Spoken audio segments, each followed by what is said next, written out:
A very warm welcome. I hope you can all hear me well to the webinar, Do Public Works Program Work, Design and Implementation for Program Success. So very good morning, evening, wherever you are. Or some of you might be in the Central European time zone, so having a brown bag lunch. Do enjoy your lunch. It won't be chilling. I hope we make you think a little bit about the things being presented here. So what's the webinar about? We are looking on public works. We have about nearly 2/3 of low and middle income countries having public works programs, but we do see that there are variations in the impact. And so the question arises whether these public works programs can be more effective than simple cash transfers. So there are critics saying, why don't we just change to these transfers? The public works programs do hold a promise. They do have a promise of creating a double win, of essentially being able to transfer incomes, but at the same time also of creating assets.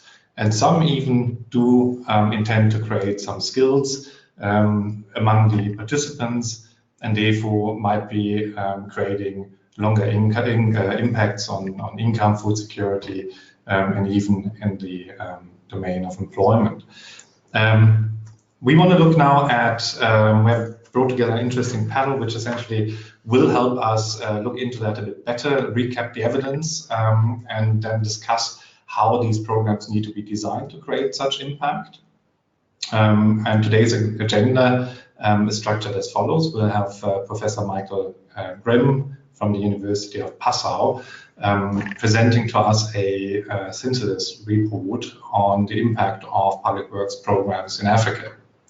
We'll have Stefan Beierl from the same university afterwards presenting a study on how programs need to be designed in order to create impact. The study is derived from the impact review and essentially really focuses on the design features of these programs.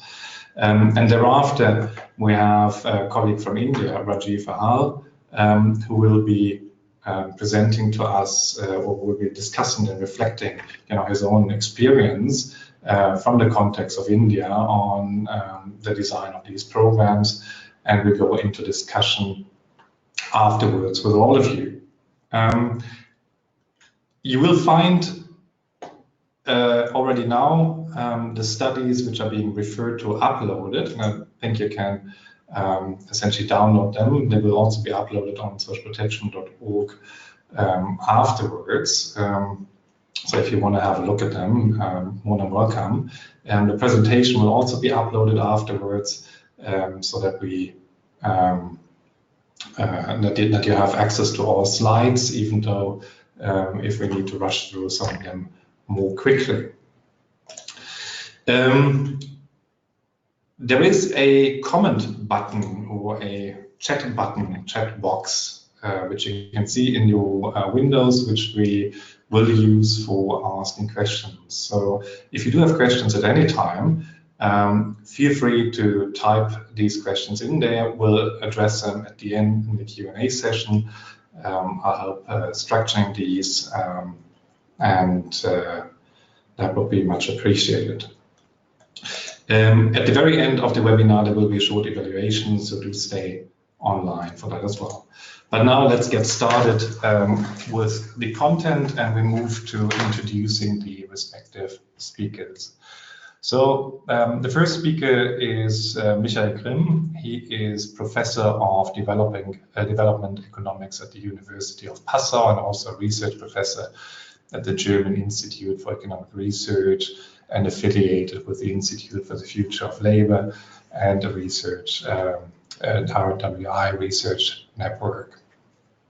He is economist and has a degree also in population economics and a PhD in development economics. His research is obviously also focusing on labor markets, but his special interest is the evaluation of policies also in these areas, including education and health.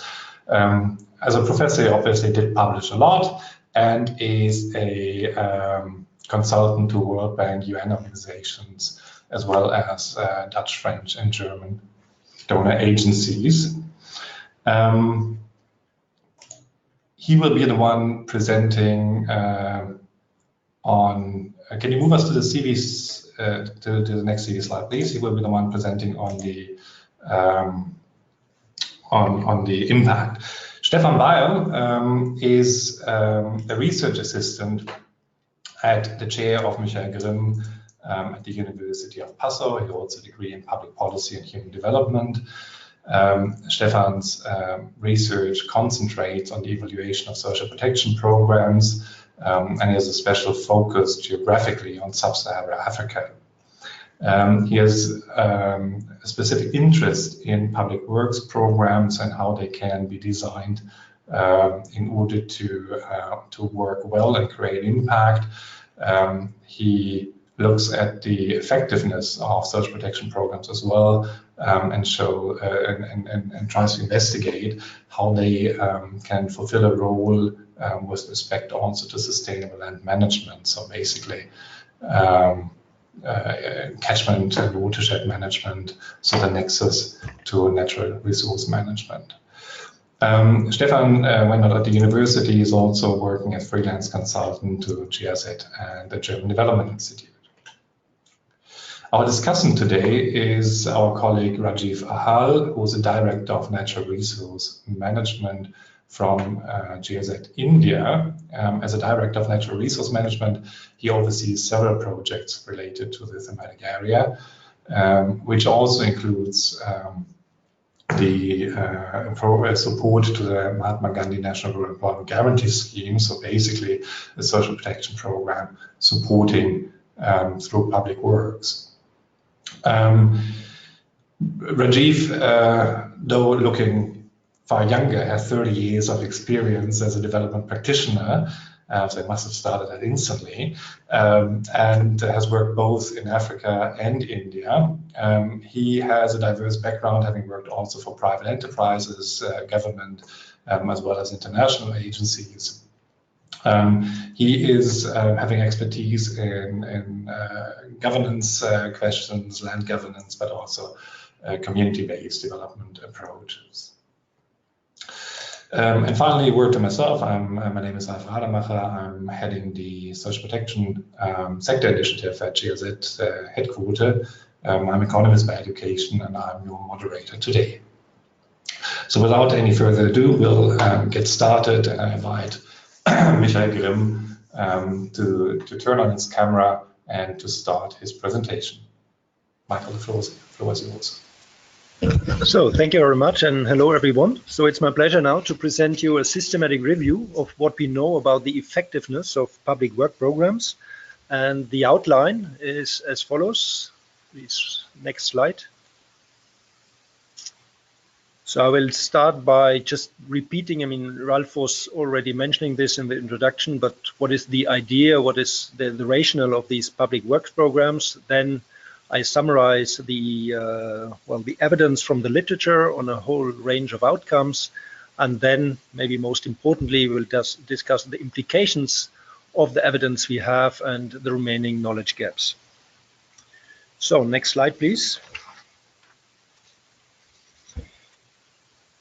So it was said in the beginning, next slide, the public work programs, they basically provide cash in return of work.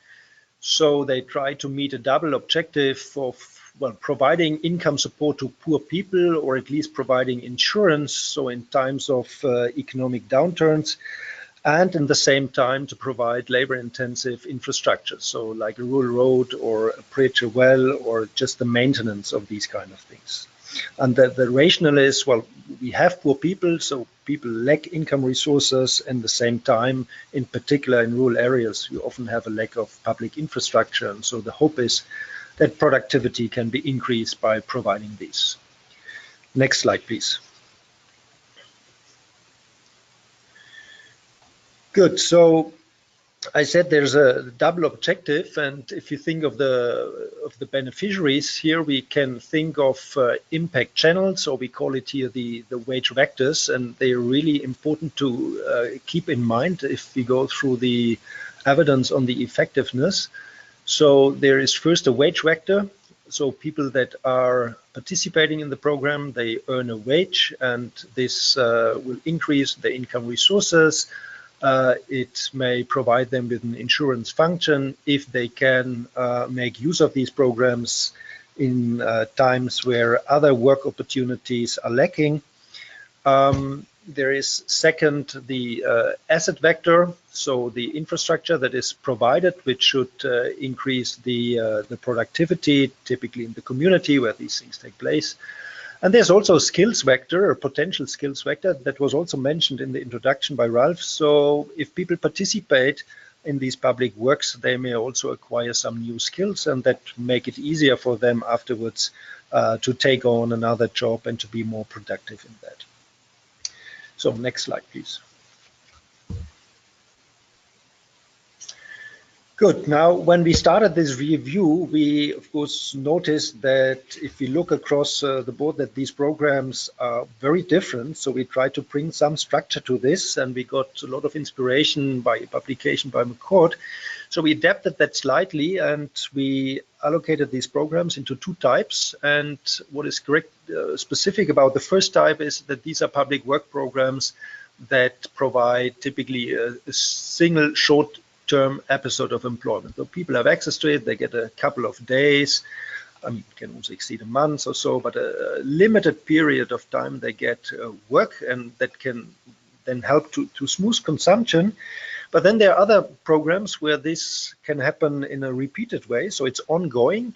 And here it takes potentially the form of an insurance, because it's somehow a constant instrument for households to make sure that in economic downturns or in times of economic problems, they can maintain a certain income level.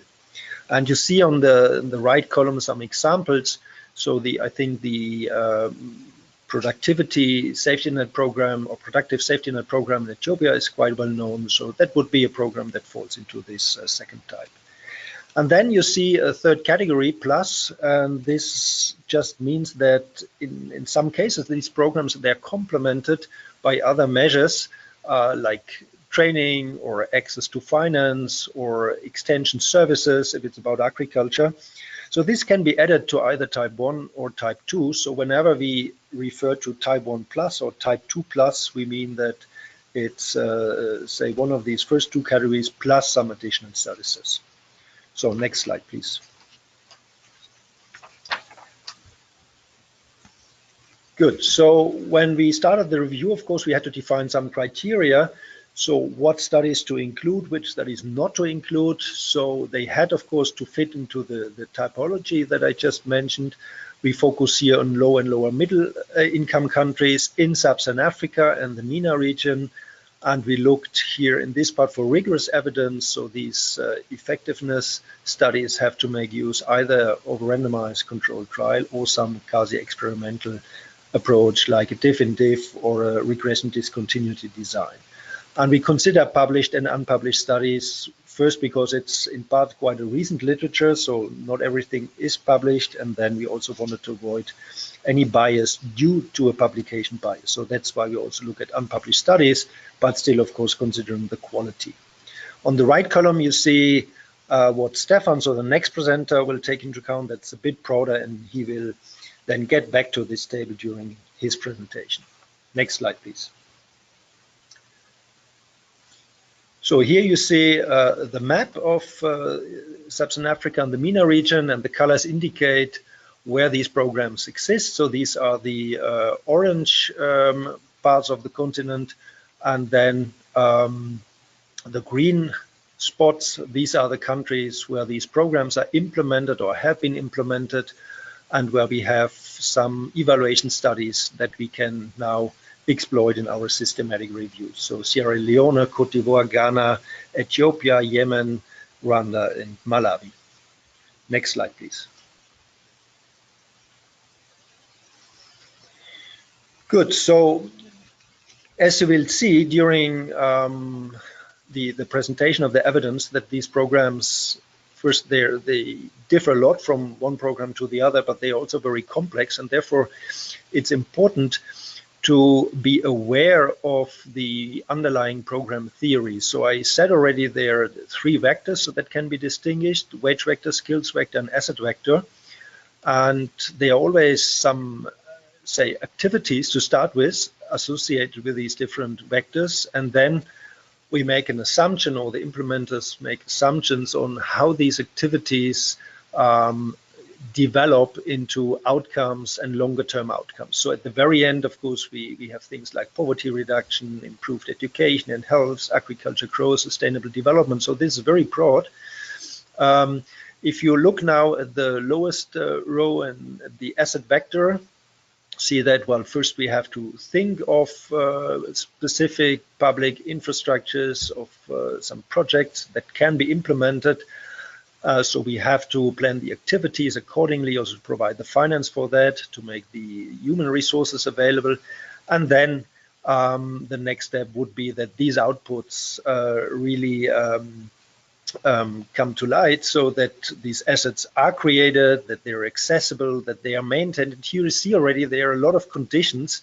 And of course, if these conditions are not fulfilled, then of course this could also explain why at the very end maybe the longer term outcomes do not materialize. Yeah, so these things have to be set up. They need then really to make productivity increasing contribution for the potential users and so on. And I cannot go through, given the time limits, through the other vectors, but just keep in mind that it's quite complex and there are a lot of conditions. And so whenever we do not see the impacts that are intended, then probably here we have to see, so in which box is there a limiting factor? Where do we see unintended effects or bad implementation and so on?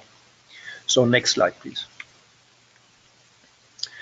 Good, so we look at various outcomes. They are all linked to these different vectors. So we will look at income, different measures of income, including consumption. We look at labor supply, we look at asset holdings, also human capital. So what can we say about education? What can we say about food consumption or food security, nutrition, and then also linked to the skills vector and the asset vector, agricultural outcomes, like agriculture assets, productivity, and so on. So these are all outcomes that potentially are affected or could be affected by these programs, and somehow the evidence from the literature will tell us whether these programs are successful along these lines. Next slide, please.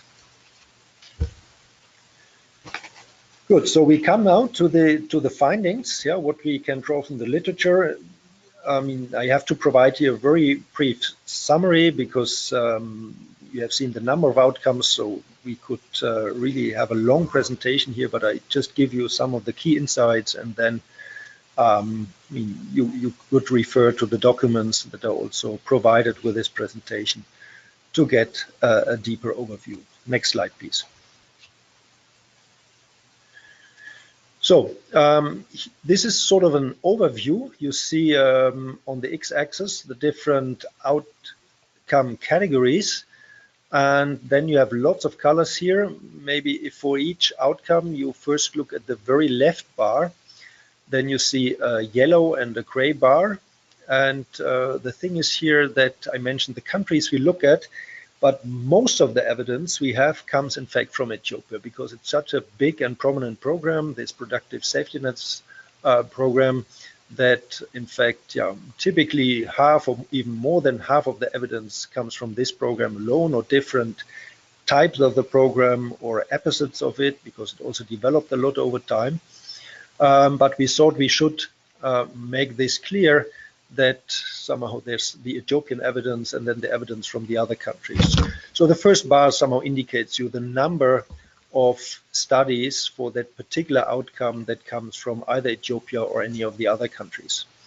Then the next bar, this green and blue bar, this shows you the number of studies that show a positive impact, a positive significant impact for that particular outcome. So green here is again Ethiopia, and blue are any of the other countries. And then you have the orange and yellow, that's again referring to these two groups. The red one is Ethiopia, and the orange one are the other countries. These are the statistically negative impacts. So if you look now across these different outcomes, then we see that in most of the cases, the effects on these outcomes are insignificant. And then we have a few categories where yet quite at least a number of studies show positive effects. That's the case, for instance, for income and consumption outcomes. It's the case for food security, for asset holdings, agriculture techniques, and agriculture production, maybe. But you see that for, in particular, the latter ones, so asset holdings, agriculture techniques, agriculture production, there are also quite a number of studies that show negative effects. So here somehow the literature is still inconclusive in terms of, well, are these type of programs with respect to these outcomes rather positive and effective, or are they ineffective or even have negative effects, right? So quite diverse, right? So if we look across these outcomes, I mean, the hope would of course be that we can show quite positive impacts for all of these outcomes, but this is not what we see from the literature. So I will now zoom in into some of these outcomes. I won't have, as I said, lots of time, but a few things we can emphasize, and then I try to come to a conclusion. So next slide, please. So here we see the impacts on the income and consumption expenditure outcomes alone. So you see again on the x-axis the different outcomes that you find in the literature. And maybe the least we can say, well, there's some evidence that the studies, and that's in particular true here for Ethiopia, but also for some of the other countries, that at least they seem to have some positive impact on the total income of the expenditures, also reflected in the consumption expenditures. Next slide, please. Now I would like to go to slide number 23. That's the one on food security. So you can jump one or several slides. So food security, slide number 23. Yes, this one, thank you. So there are 25 studies in total. No, the previous one, thanks. 25 studies in total. Again, the majority here relates to Ethiopia. You see also here a special reference to Malawi. This is because we worked quite a lot on that country. That's why we emphasize this a bit more than the others. Key findings here are that in the case of Ethiopia, in particular those program parts that have this plus component, so that work with complementary services, they are rather effective. If you focus on outside Ethiopia, here we mainly refer to type 1 programs, so the ones that just provide for a temporary episode some income support. The evidence is rather inconclusive. There are no effects in Yemen and Malawi, for instance. And then I would like to go to slide number 25. That's the one on agriculture technology. Yes, this one, thank you. So here we have 27 studies, again, 20 of them refer to Ethiopia. Overall, you saw this already in the initial figure, evidence rather inconclusive. Now, if we separate the impacts by the type of program, we can again say that type 2 plus programs seem to outperform the simple type 2, which makes sense because we're talking about agriculture outcomes. And so these complementary services like enhancing fertilizer use, giving assistance to stone terracing, fencing, for instance, this typically increases the impacts of these programs. There's little we know about the type 1 programs because most of these studies, they don't look into these kind of outcomes. Next slide, please. Agriculture production must be the next one. Thank you. Here we have 17 studies. So here, the type 2 plus programs are on average again a bit more successful than the simple type 2. Type 1 we cannot say a lot because there's just one study for Rwanda. Here we don't see any increase in production. Then we can have a look at asset holdings. This is the next slide, 27 please.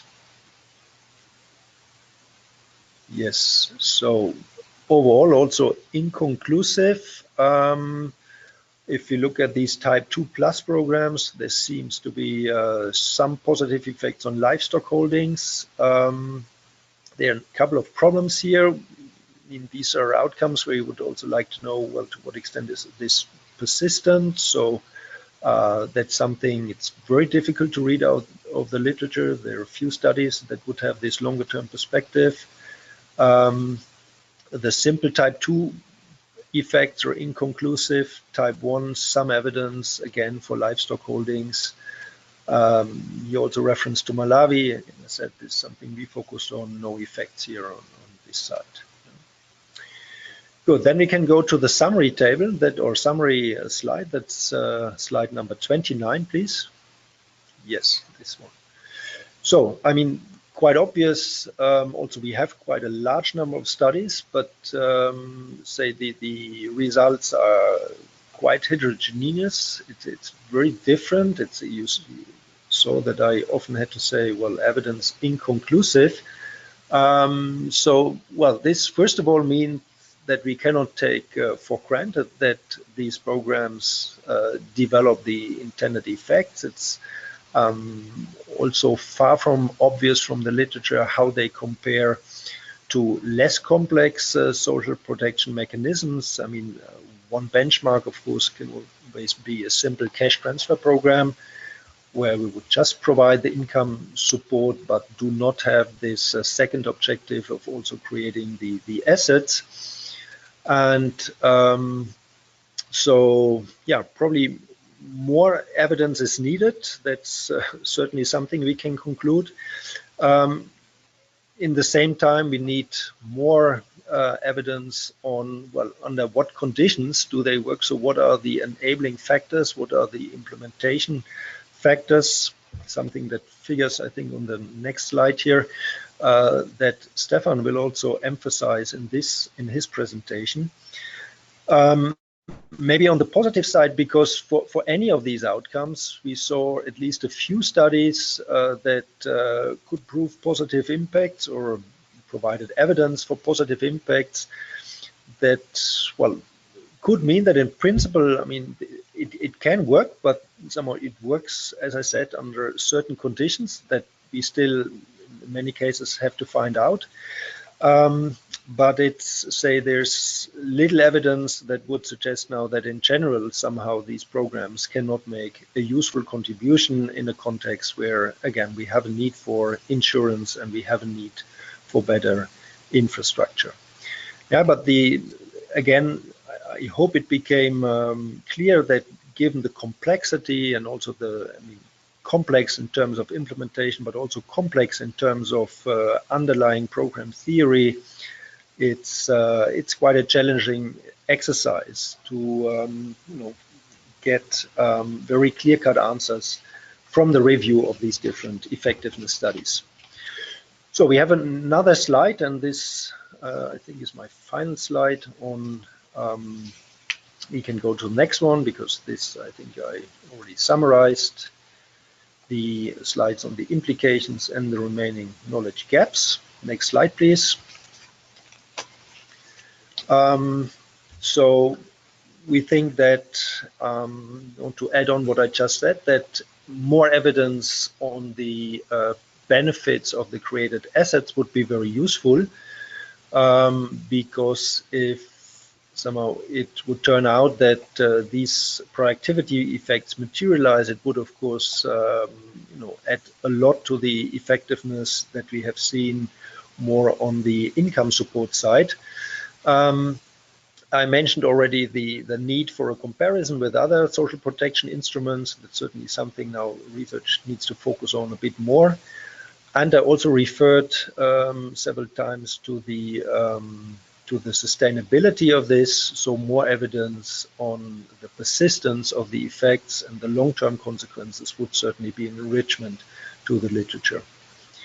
So the next presentation by Stefan will focus on implementation issues. As I said, we think that in principle, many of these programs can be successful if certain things in the implementation are taken into account, or if these programs are properly implemented. So Stefan will elaborate on which are these factors that increase the probability that the intended effects do effectively unfold. Thank you very much for your attention, and I hope that I stayed more or less in time, and hand over to the moderator again. Thank you.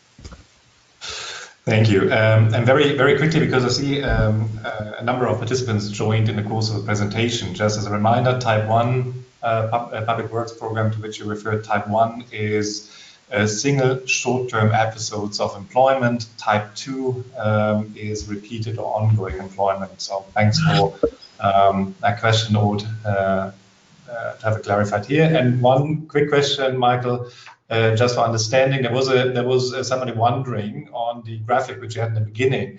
It seemed that the bar showing all studies versus the ones positive, negative impact, that the two letter bars didn't necessarily add up.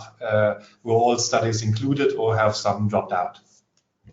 Well, the reason why they do not show up all is that some of these studies, they have insignificant impacts, and what you see, the second and the third, is either positive or negatively significant. So the remaining part are studies where it's neither positive nor negative, so it's insignificant. All right, and then we'll continue with the next presentation of Stefan. We'll do continue asking your questions. We do already have a number of questions coming in on content, but we take them up later in the discussion. Stefan. Okay, thanks, Rolf, and thanks, Michael. Yeah, as has been said already, I will present the second complementary study that we've written, which focuses more on the design and implementation features. So next slide, please. Yeah, so briefly, the outline, I will contrast the methodology very briefly, and then I will go through a number of design and implementation factors structured loosely in accordance with the 3 vectors that were introduced earlier. And then try to summarize the findings of both studies, contrast them a little bit, and conclude with some general remarks. So next slide, please. Next. Yeah, so that's the slide we've seen before already. Michael presented the study that you see on the left side, the first study, the systematic review. So now I'm presenting the second study. So when it comes to the public works types, we're looking essentially at the same, but sometimes where we feel it was helpful, we also broadened the scope to look at some of the employment guarantees of, that you see in India.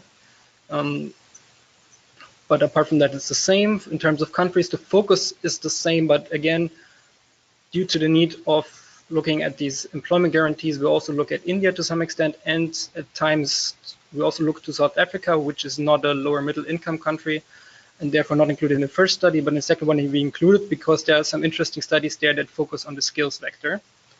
When it comes to the type and the robustness, now we use the same study, but additionally also look at qualitative studies now, as well as some process and implementation reports, as well as some theoretical considerations, because we felt that only then we are able to speak more about design and implementation success factors.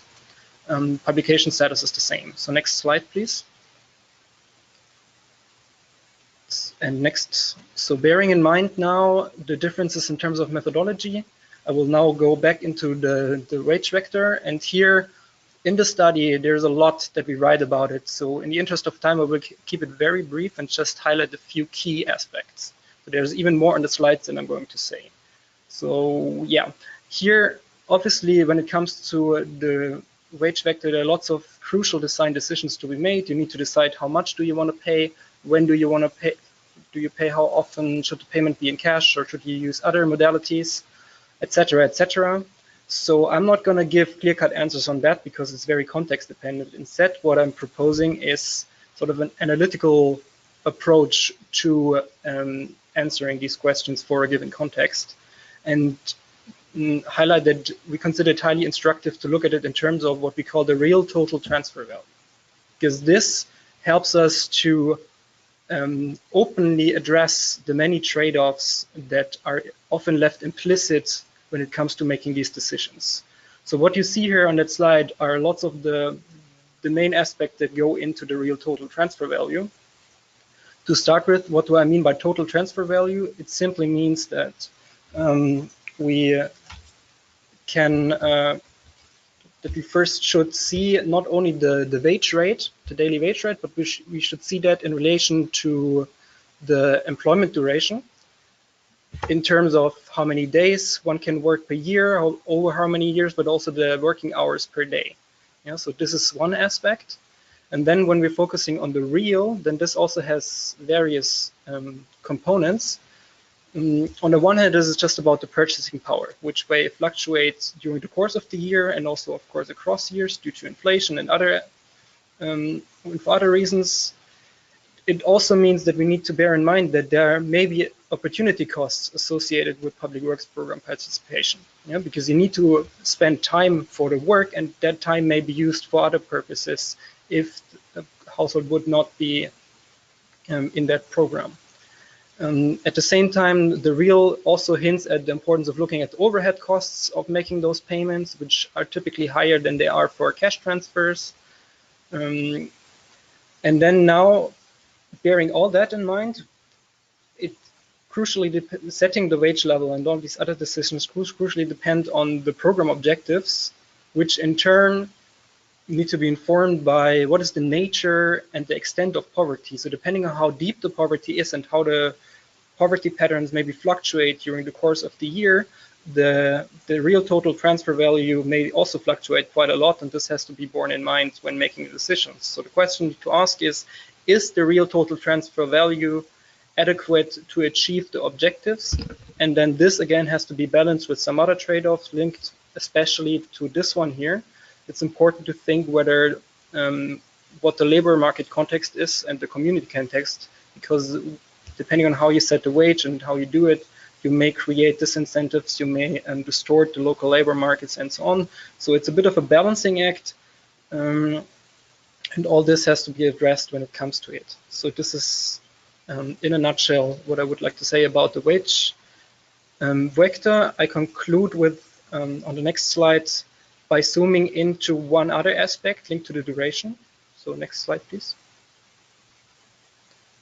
Yeah, so duration, as I've already said, there are different ways of looking at duration. In general, the evidence shows, which is not surprising, that the longer a program is, the better it is in terms of impacts. What one has to bear in mind here is that it is important to disentangle the income effect, because longer time on the program also, of course, means more, you will earn more. But then, in addition to that, there may be an added benefit of being on a program for a longer period of time and of having access to the program, because it offers more insurance over a longer period of time. And this insurance effect may be something extra that is coming only in type 2 programs.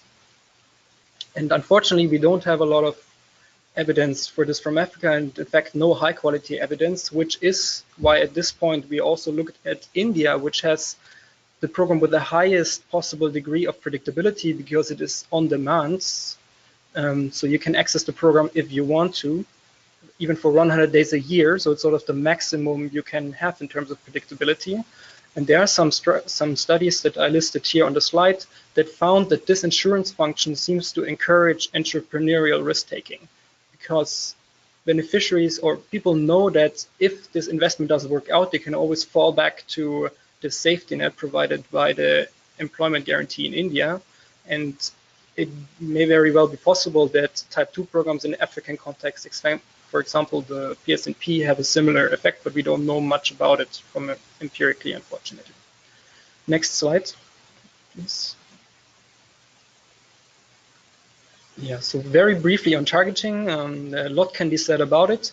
The main point I want to highlight is that in the past, very often the standard targeting mechanism was to concentrate on self-targeting by deliberately setting a very low wage. So you basically want that non-poor people opt out, say, okay, no, at this wage rate, I'm not going to work. So only those who are the poorest of the poor would even want to work in that program in the first place. Well, there is a natural trade-off between doing that and then the objective of having impact through the wage, because if you have such a low wage that can't buy you much, then you shouldn't expect high impacts coming from it. So this, therefore, the key insight here is this standard or traditionally standard approach to targeting in public works is not suitable for chronic deep poverty and attempts to reduce poverty rather than just alleviate it to a limited extent. And then apart from that, there are lots of other considerations to have when it comes to targeting. I've listed out some questions here. There's unfortunately no time to go into it now. The main one I would like to highlight is the last one. It's very important to bear in mind that targeting can have an effect on community dynamics. So depending on how it is done, it may be sometimes being enrolled in such a program is used as a reward for something that something of societal use people are doing at the local level, for instance, contributing unpaid to other community activities or so. And depending on what targeting approach you choose, especially if it's more like a top-up or data-driven approach, this may stand a bit at odds with using these established rewards or incentive structures that have been there in long-running public works programs. So just some food for thought here. Next slide, please.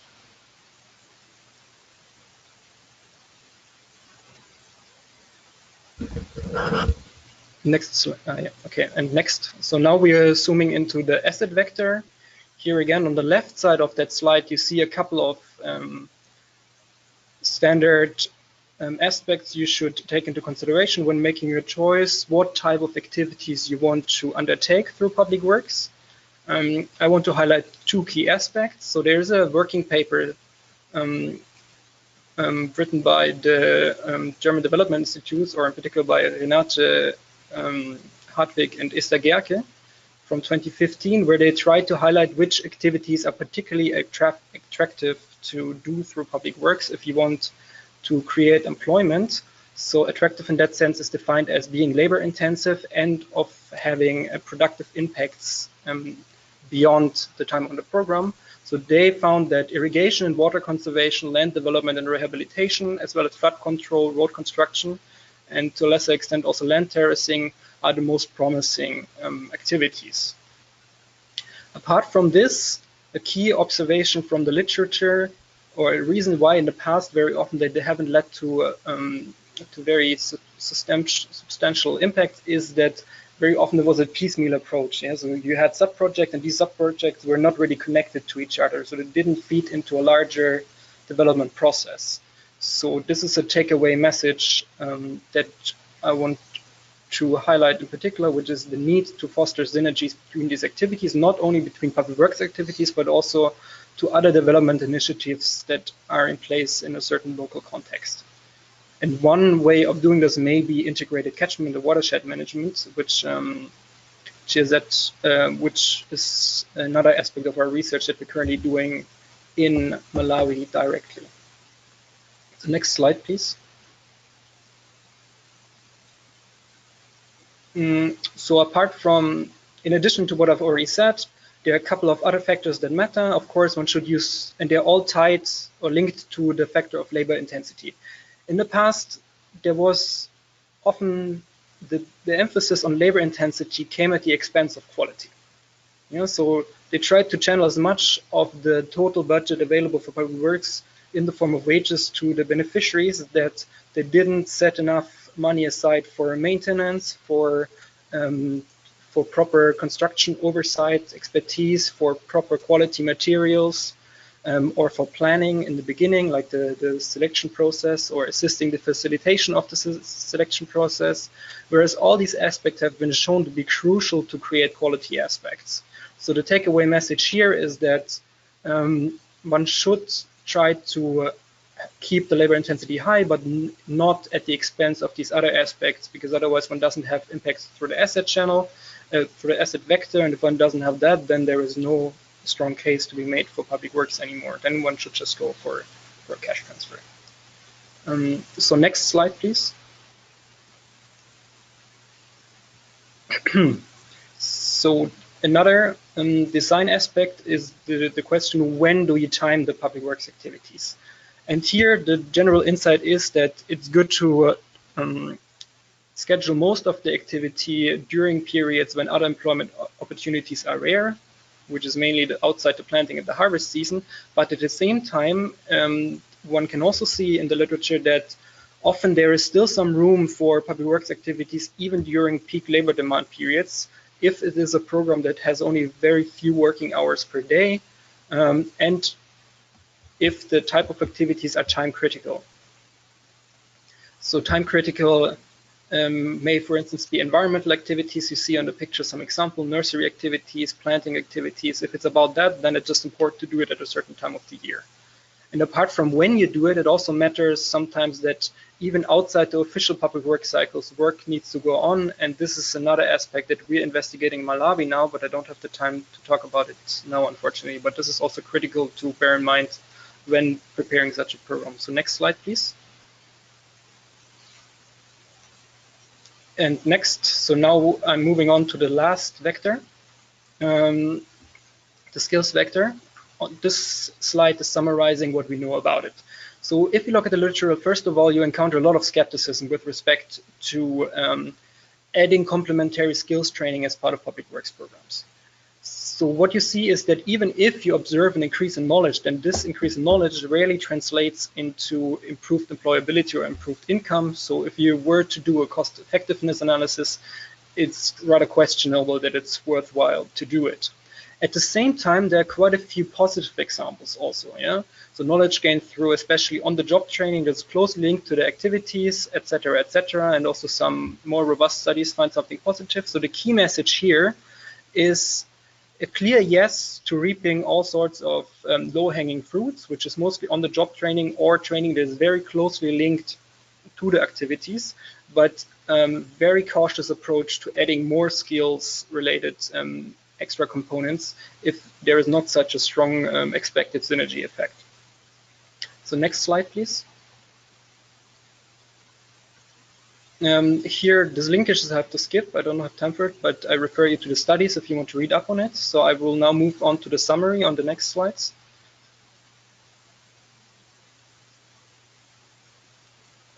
Yeah, I also have to skip this. This is an insight from our empirical work done in Malawi, which is quite interesting, but we don't have the time for it. So on the next slide, I will one final thought about cost effectiveness. Here, the main problem is that due to the data limitations, both in terms of impacts as highlighted by Michael's presentation, but also when it comes to costs, it is very difficult to make a sophisticated cost effectiveness analysis of public works vis-a-vis alternative social protection instruments.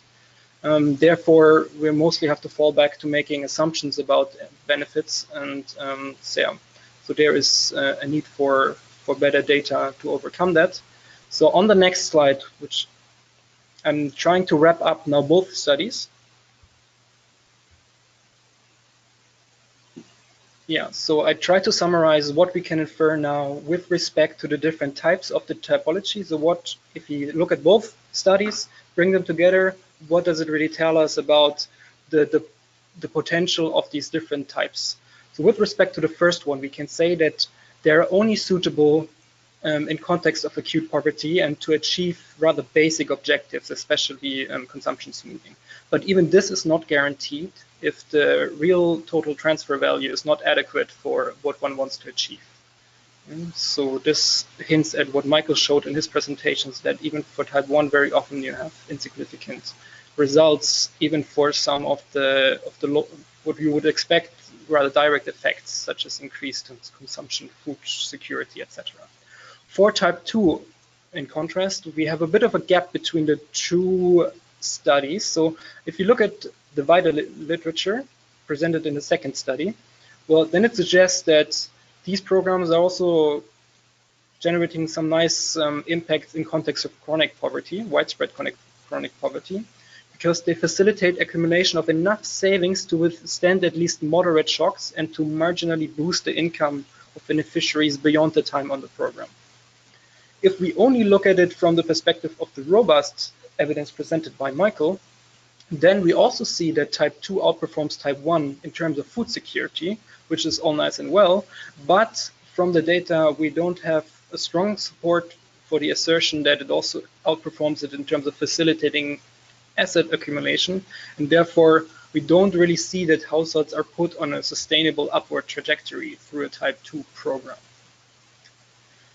And lastly, when it comes to type 2 plus now, well, yeah, these are indeed the most promising, but also, of course, the most expensive one, but there are also clearly no silver bullet. And we should bear in mind that the PSNP in Ethiopia is the only program at scale of that kind, with its complementary components. So here it does well for asset accumulation, but that very often just means they have more livestock. And they're also adopting other technologies, agricultural technologies in particular, which is nice. But then again, we're lacking conclusive evidence that households are increasing their income or their agricultural output in the medium term or beyond the time on their program. So yeah, positive, better than type 1 for sure, but it's also more expensive. So again, when it comes to cost benefit, difficult to draw strong conclusions here. So next slide, please. Which is my last one.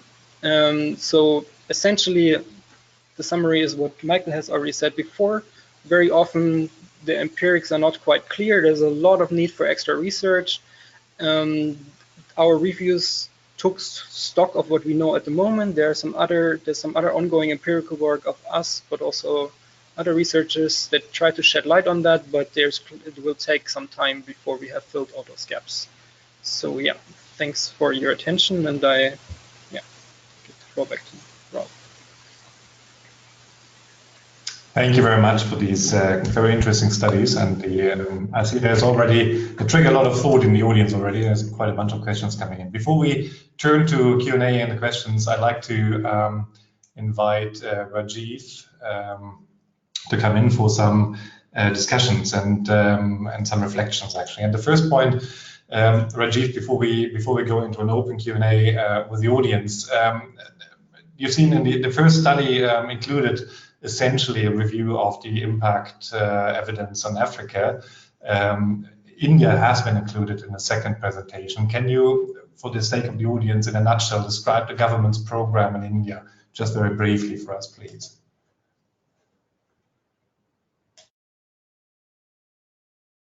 We can't hear you. I think you're still on mute. Nope. Yeah. Hello, everybody, and thanks, Ralph. Good to be on this discussion and great presentation. To quickly share about the Mahatma Gandhi National Rural Employment Guarantee Act, I think one has to go back a little bit into the genesis that this came despite a whole slew of welfare schemes and programs and targeted interventions that the government had been doing for many decades. Yet there was a realization that the food security element keeps popping up. And therefore, from that perspective, the parliament debated extensively in 2005, and in 2006 an act was passed. So what's interesting about MG Narega is that it's not really only a program, it's an act. And it forces every government that comes into play to have to plan a budget for it based on the guidelines. So it's now into its 12th year.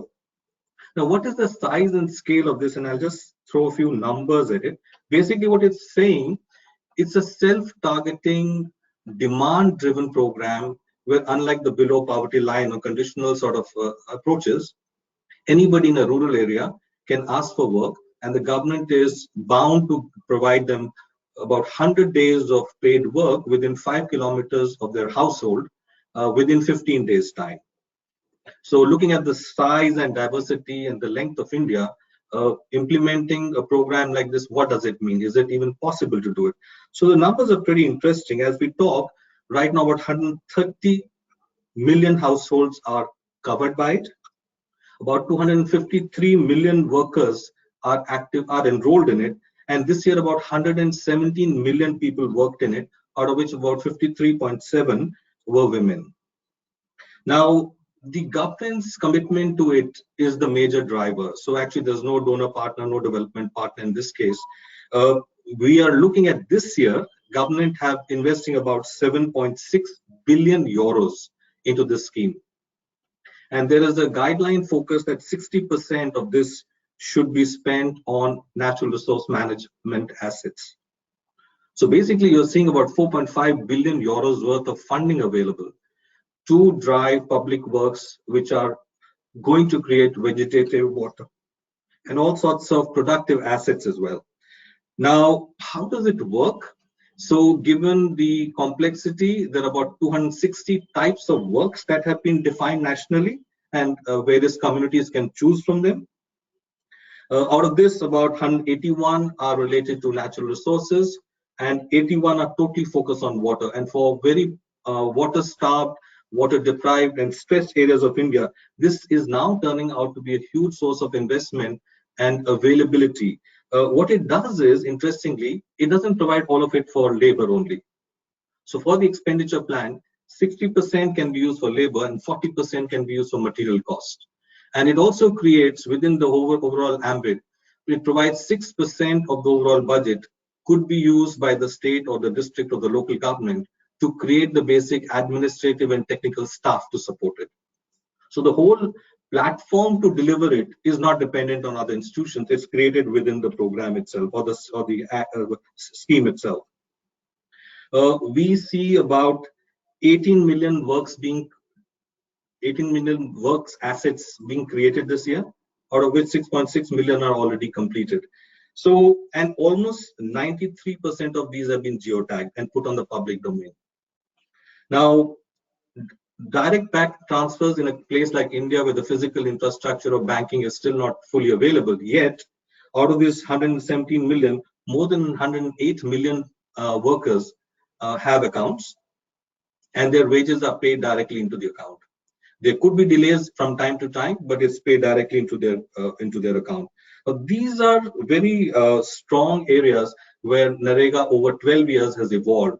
And one aspect of it that where we as GIZ are also working is to bring a watershed approach to it and to use geographical information system based planning approaches to have a more holistic planning which each local government can make and provide. And then that plan comes from a local council to the district, to the state, to the national level, and then the funding goes down. And this is, you're looking at something like 250,000 local councils. You're looking at about 600,000 villages, and you're looking at something like 30 states. So all not able to sometimes understand each other's languages. So in a sense, it's a microcosm of a very complex, and I think Stefan has also alluded to it. I think from my side, I would also say that, and we'll come to this later, that this availability of labor at times of power, at the times when people don't have work, is also something which is being leveraged by other departments who were not being able to implement the program. One case in point is a program on housing for all, where we have never been able to provide. But on the baseline figures created from 2011, 100% housing for all, which would mean about something like 11 million houses to be built, would also happen because the labor part of MG NREGA will be used by that program.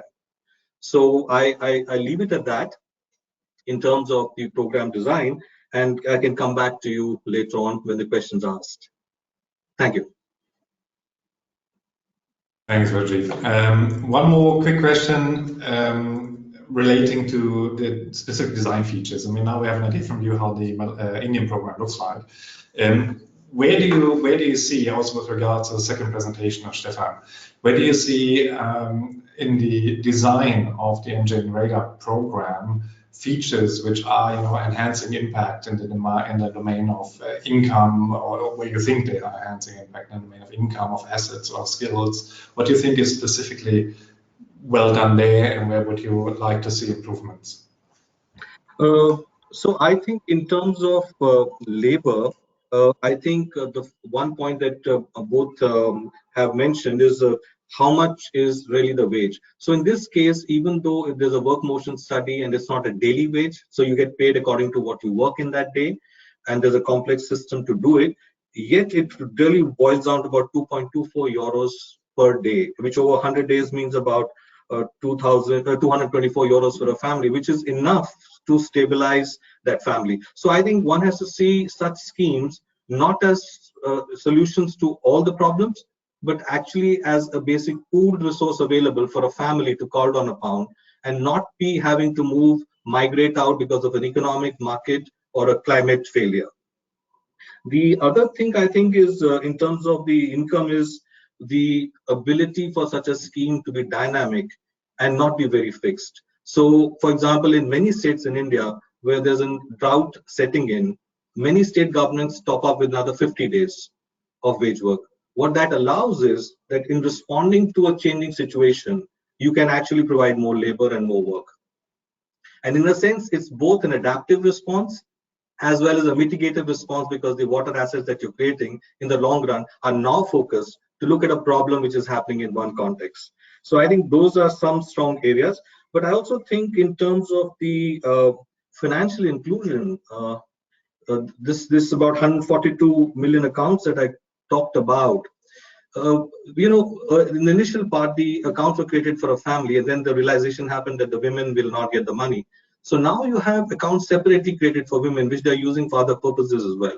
So it has actually created across the country the financial inclusion for women, which no other program could drive so strongly into rural areas.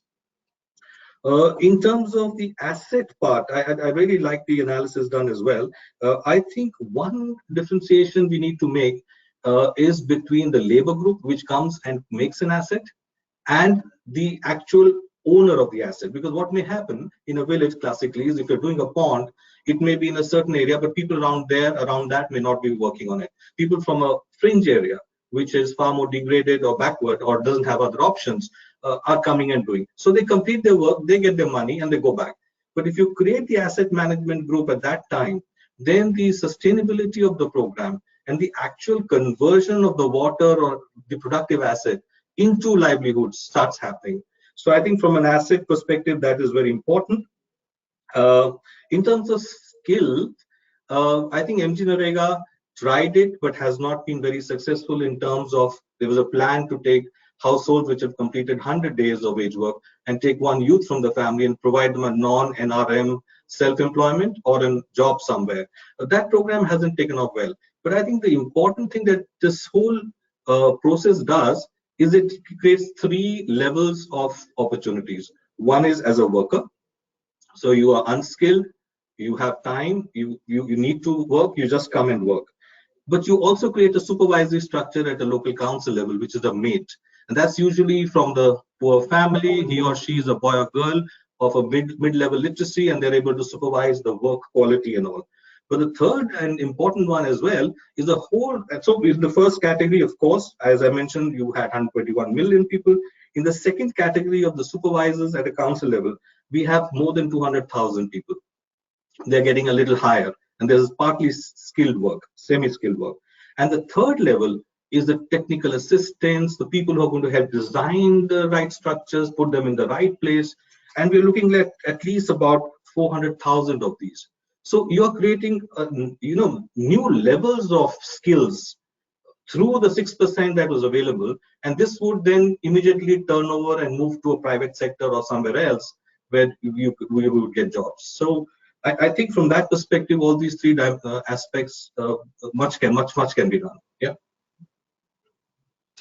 Thank you. I would invite Michael and Stefan to join for Q&A and actually connect right away to one of the points which you've made, stressing the importance on the asset side, having a clever choice with the communities involved and making sure maintenance groups are being set up and these things.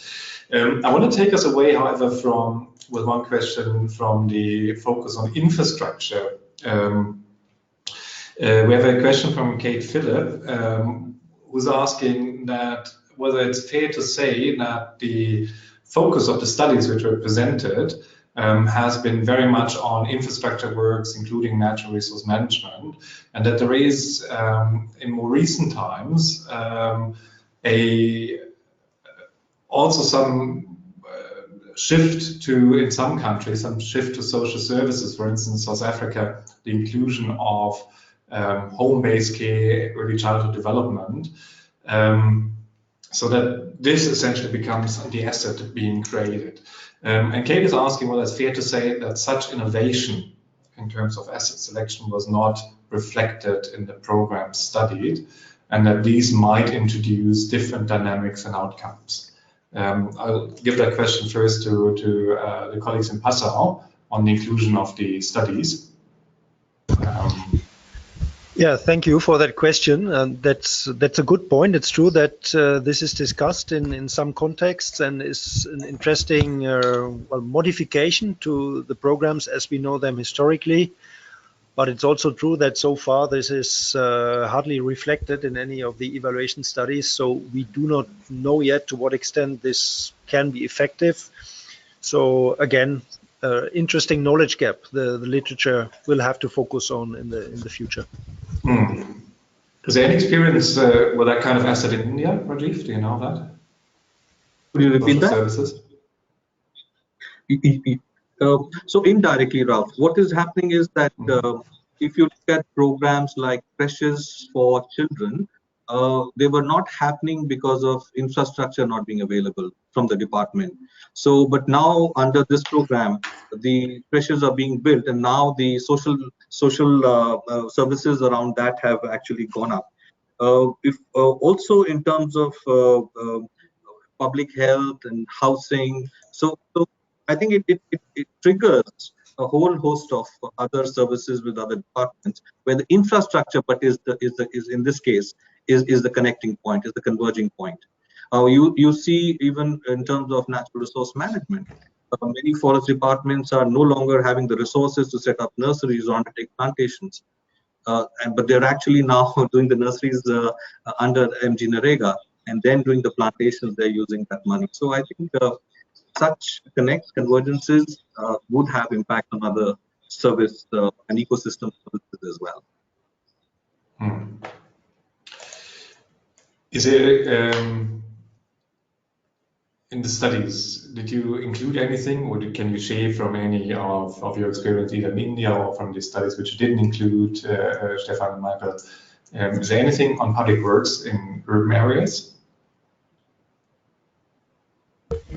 Yes, so there are some studies focusing now on the systematic review where we only included the robust evidence. There is one study that was conducted in Côte d'Ivoire of a program implemented in a semi-urban context. So it's the study by Bertrand and others. So I can, so if you're interested in the urban context, then I would strongly recommend you to read this study, and it is included in the systematic review. Apart from that, well, in the context that we looked at, it just turned out to be that most of these programs have a strong rural focus. The PSNP and also in the other countries, Malawi, etc. It was just happened to be that way, so it was not a deliberate choice. We would have been interested in also shedding more light on the urban context, but when it comes to robust studies, it was only the one from Côte d'Ivoire that also explicitly looks at that context. Okay, but in terms of findings from that particular study, well, this study is interesting for many ways. It's also interesting because it's a type 1+ program. It offered complementary self-employment training in one treatment arm, and it also offered wage employment training in one arm. So, and of course, in an urban context, the program theory would differ from a rural context, because there you have maybe more demand or more offer of wage employment, which you wouldn't really have in an urban context, at least not outside the agricultural sector. So in that sense, what they found is that the wage employment training had no impact whatsoever. So it seems to have been, well, pretty much, not money well spent, whereas the self-employment training led to increased productivity in self-employment beyond the time on the program. So 1 year after the end of the program, households that participated in that training were still having higher incomes from pre-existing self-employment activities, but it did not lead to an increase in self-employment activities if you didn't do it already before. So that's the finding from that particular study, the main finding. But that's all there is in terms of robust evidence from a rural or semi-rural context, or semi-urban context. Mm-hmm. Is there any specific experience in India on that? I mean, there are studies which have shown that the movement. So there are two parts of it. So one is interesting that with a basic stable income being available close to home, many families have stopped migrating out from areas of chronic poverty or areas of uh, climate impact or variability. To that extent, so now what is happening is the women and the children remain there, and the insurance of the pool available from Narega. But now the men are able to go out looking for much more skilled work, but closer. But in terms of direct linkage, I would say the only area where some relationship in terms of, I think it needs to be studied a bit more. It hasn't been studied in terms of secondary level impacts and persistent impacts. Have really people moved out of chronic poverty? Because I think the question is, it also we need to check then, if we are looking at such large numbers, is it the same number of people who are coming back year after year? Or have some graduated out and this is a new pool of people coming in due to different factors? Because there are other changes happening. For example, demonetization in India affected a lot of small businesses, and people from rural areas who gone to urban areas to work. They came back, but the absorption happened here. So a new set of people came in. So I think it would need to be much more nuanced to understand who we are targeting and what has been the impact to them. Mm-hmm. Mm-hmm. Right. I quickly wish to share a comment which our colleague Mito Tsukamoto from ILO made, pointing us rightfully to the Public Works Interagency Social Protection Assessment tool. The ISPA tools are basically a series of tools which are being designed between various agencies, looking at trying to get a common approach on how to look at a sector, and the Public Works tool obviously is one of those. There's a quick question to, and I would ask the colleagues of socialprotection.org to maybe send the link through the chat function so that everybody can find the tool and studies associated with it. Mito's question towards Michael and Stefan has been, Stefan, have you included the have you looked at the tools and the studies, derived for that tool as well, or are they not part of the presentations that you're seeing? No, to be honest, they have not been included in it.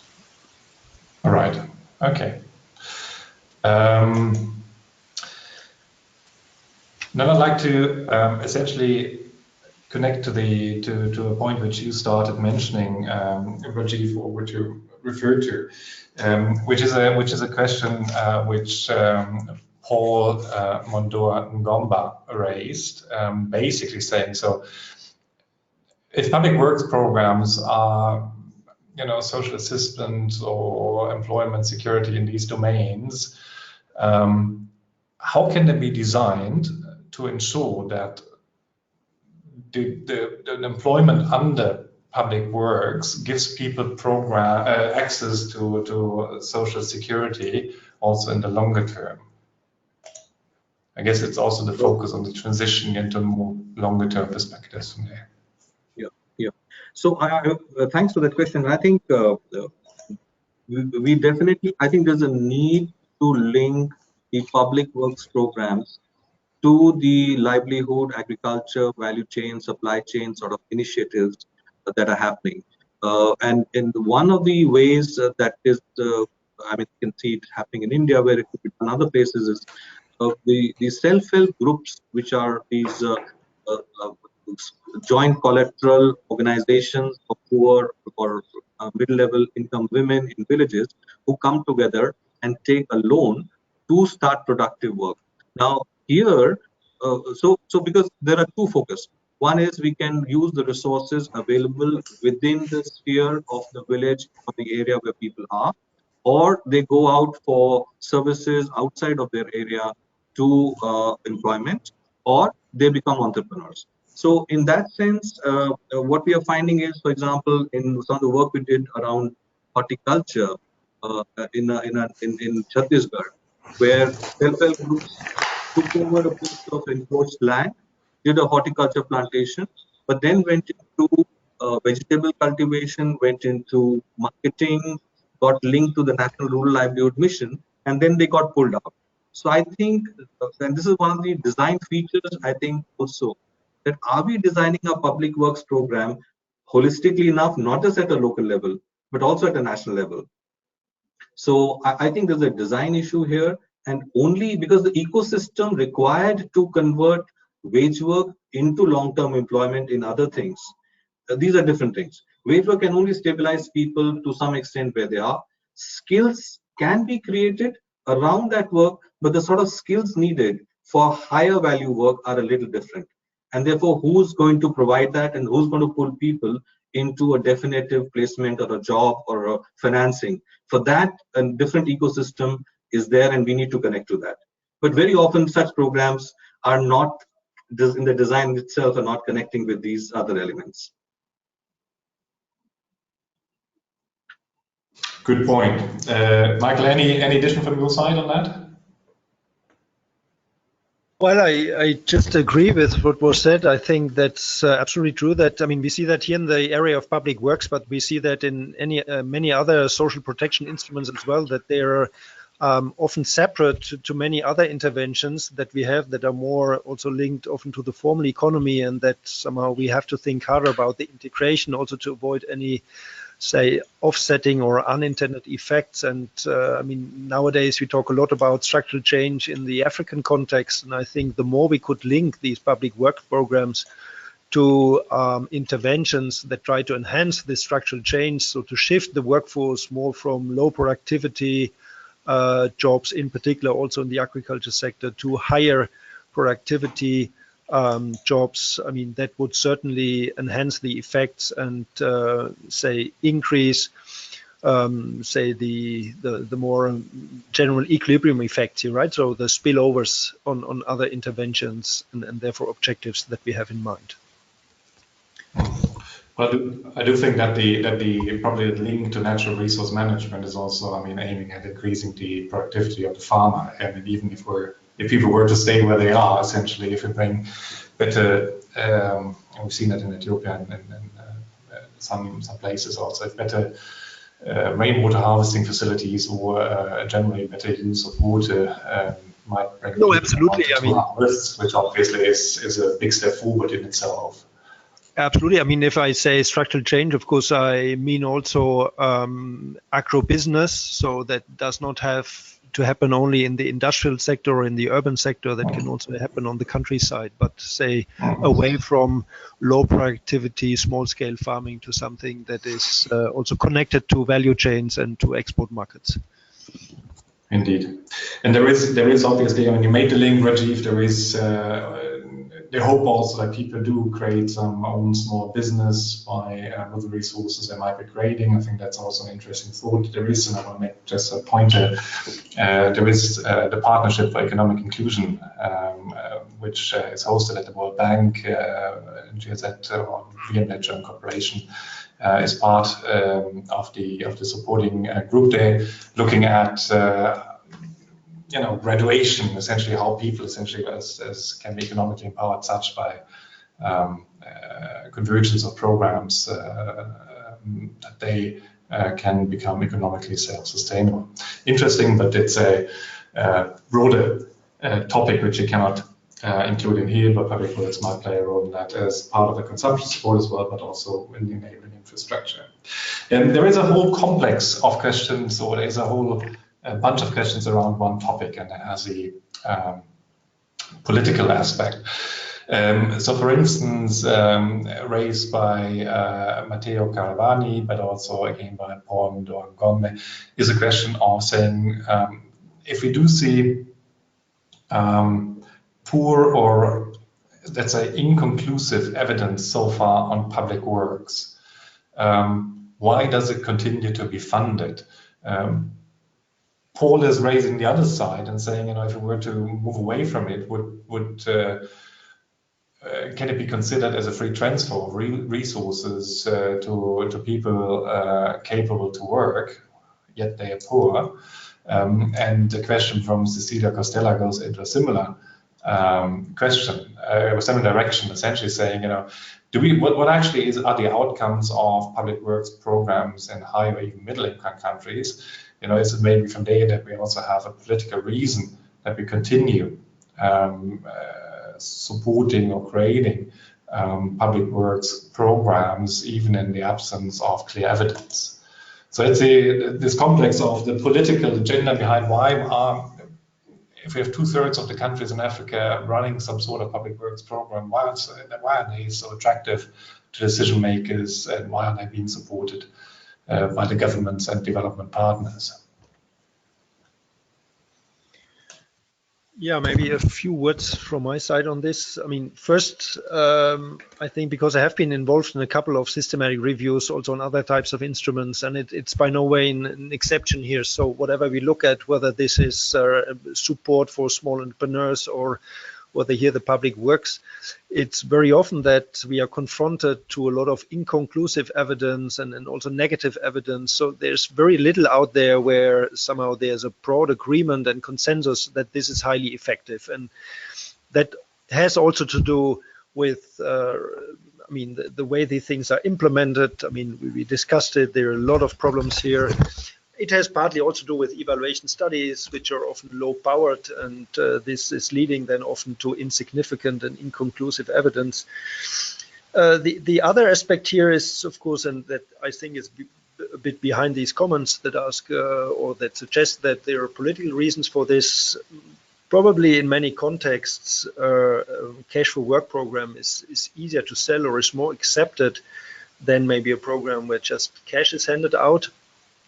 And say the evidence is also such, and we see that maybe here in particular in the Ethiopian context, that there's now in the case of public works at least hope that somehow the positive effects can materialize over time, and that maybe we have not yet enough experimented. Also has to consider that this whole approach of evaluating and learning is still quite recent. So I think people are ready to experiment with this approach another couple of years and to learn of the experience we have. I mean, this is exactly the purpose of this kind of review.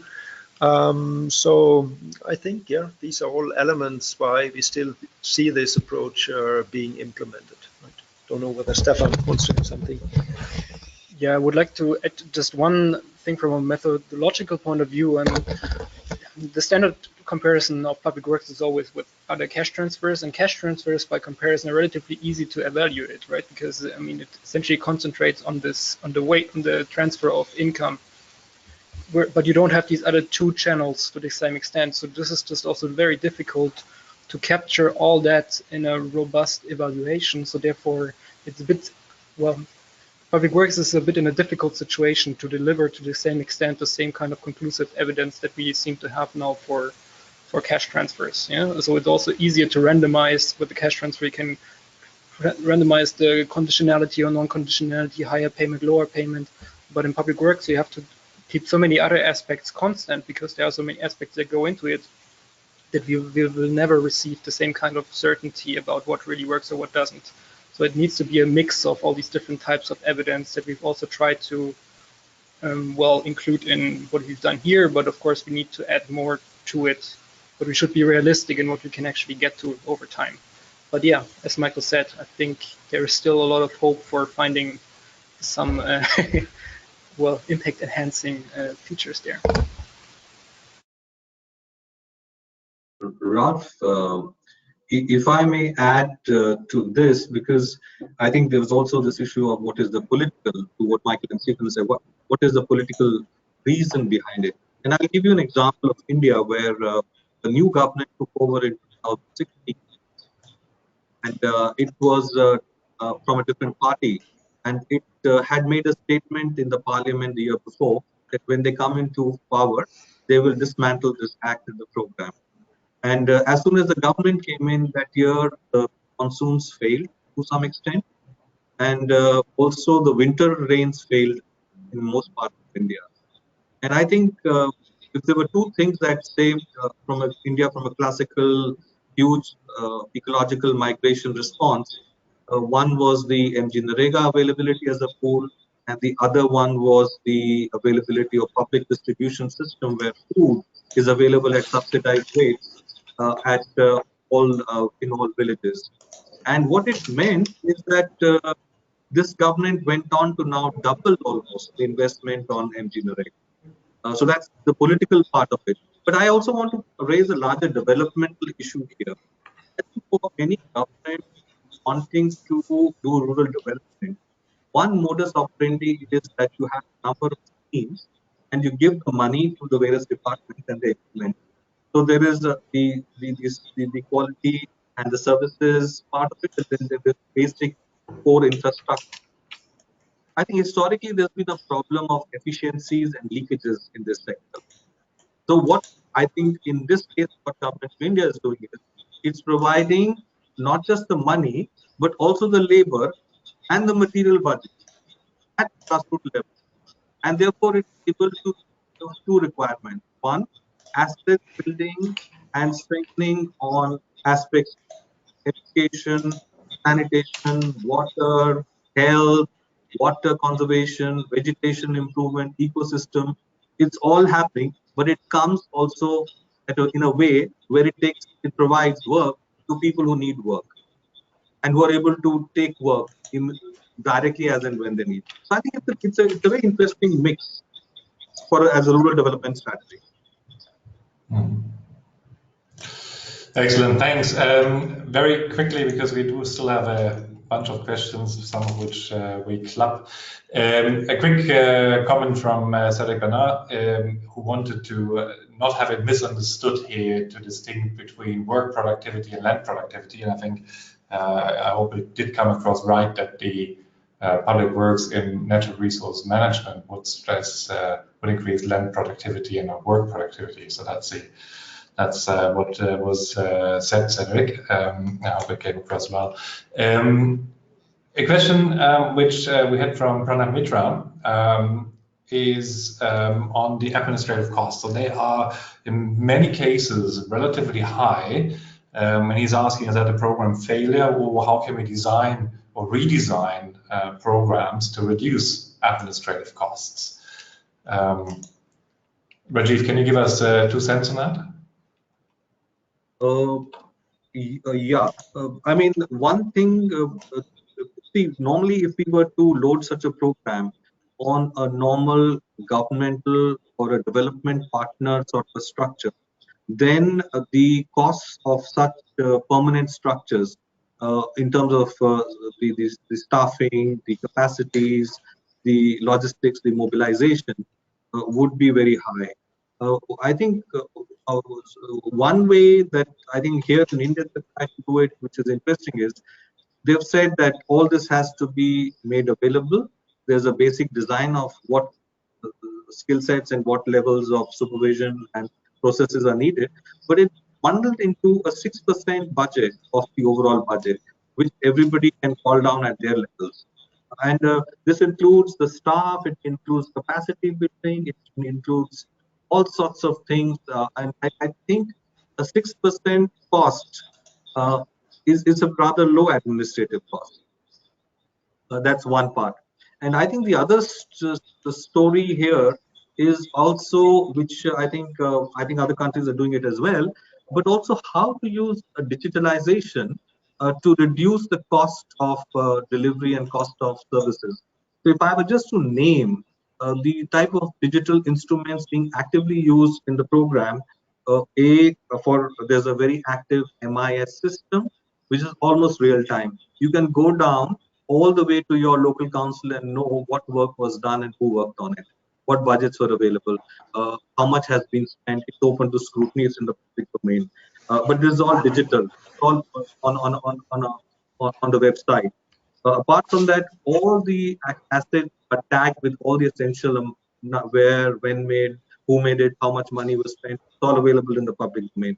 So the social audit, the social check, that cost is reduced and other people can also do it. There's a EFMS system and the direct bank transfer. It reduces the physical need for staff and infrastructure to do this. There's a secure software we are helping roll out in the country, where the planning and the administrative and technical approval for it is done very quickly and can be tracked all the way from a council level to the national level. So I think when you start looking at this whole ecosystem of digitalization, I think it can reduce the cost as well. Thanks. We are running very short on time, and tonight I say we are basically beyond it. There was a question from Martha Espanso on ways to ensure that findings of assessments can be robust and yield conclusive results. I connect them right away to our colleagues in Passau, and you can follow up on that bilaterally. One last question from the audience, which I'd like to take up because we haven't tackled that direction at all so far, is the question of if we have economies which or if we have work which partly might be in domains where it could be crowding out formal work, essentially assets being created which equally could have been contracted to some companies. How can we prevent that so that the public works programs don't become competitors, maybe for the formal sector?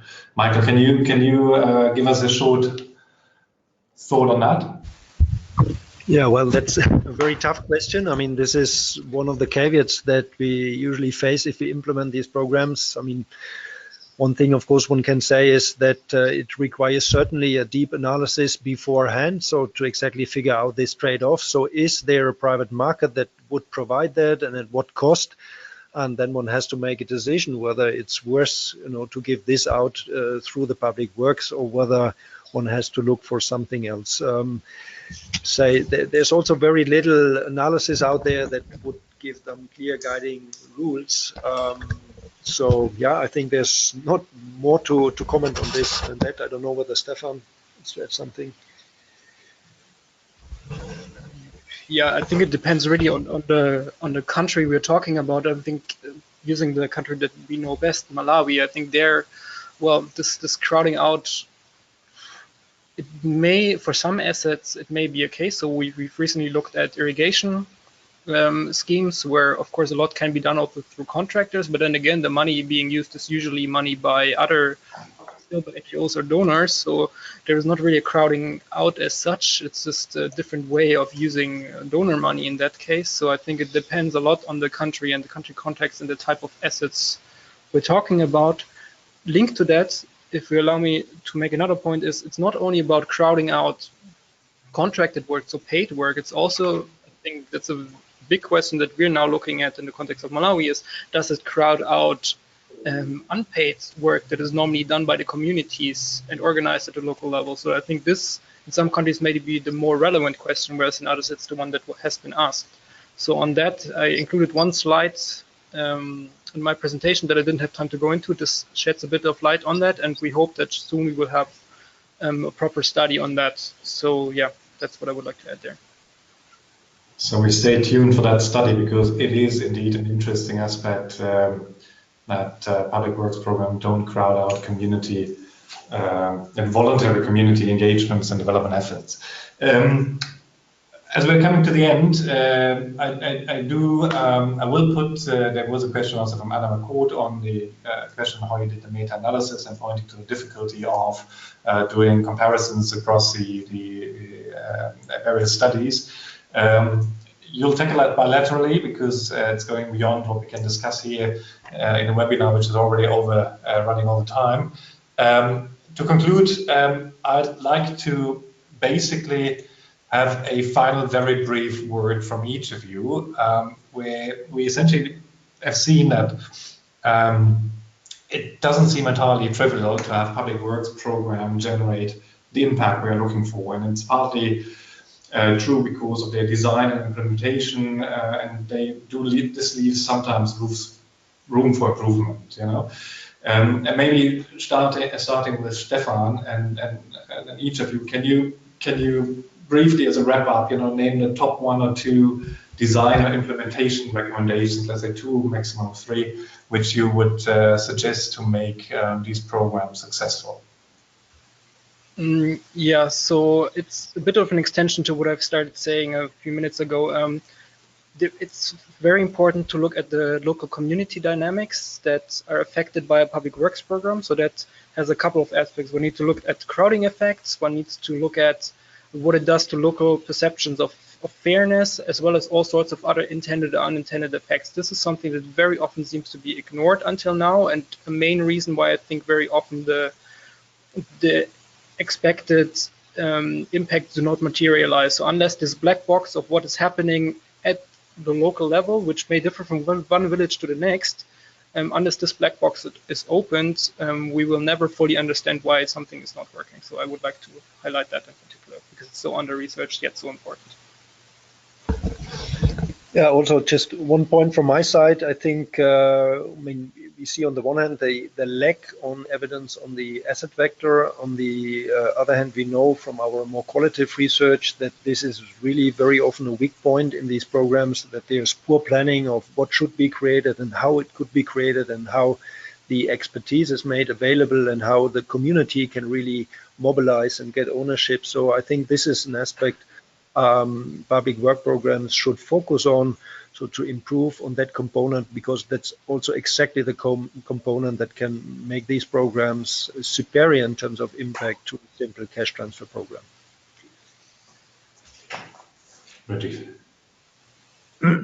Ralph, I think it's also important that as we design these programs in the future, they are seen to be part of a larger response, which is not just about poverty reduction, but it's actually about a more proactive rural development strategy, which means, therefore, they can, even at the beginning, instead of it just being run by one department and directly, how to get a national buy-in after a certain level of piloting, and then get the key ministries and departments and councils involved in seeing this as one of the crucial elements which is helping drive and unlock the challenges in their other developmental streams. So I think one is this whole holistic design. Otherwise, it will just remain employment guarantee scheme or some sort of a, political tool for quick band-aid of.